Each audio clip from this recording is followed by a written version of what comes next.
જય હિન્દ મિત્રો, આપણે નવાગામ બારા રૂટમાં આવવાનો રસ્તો બહુ ખરાબ હતો. અતિશય ચાલીને પણ જઈ શકાય એવું નહોતું. એક જ જગ્યાએ કરી દો. તેથી આપણે મેન્ટર મંગાવ્યા અને રસ્તાનું કામકાજ શરૂ કરાવ્યું.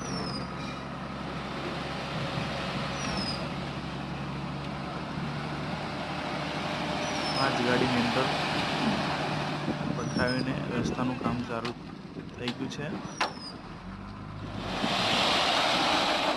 ને આગળ ગાડી નથી જાય એવી, એટલા માટે અહીંયા વચ્ચે ખાલી કરવી પડે.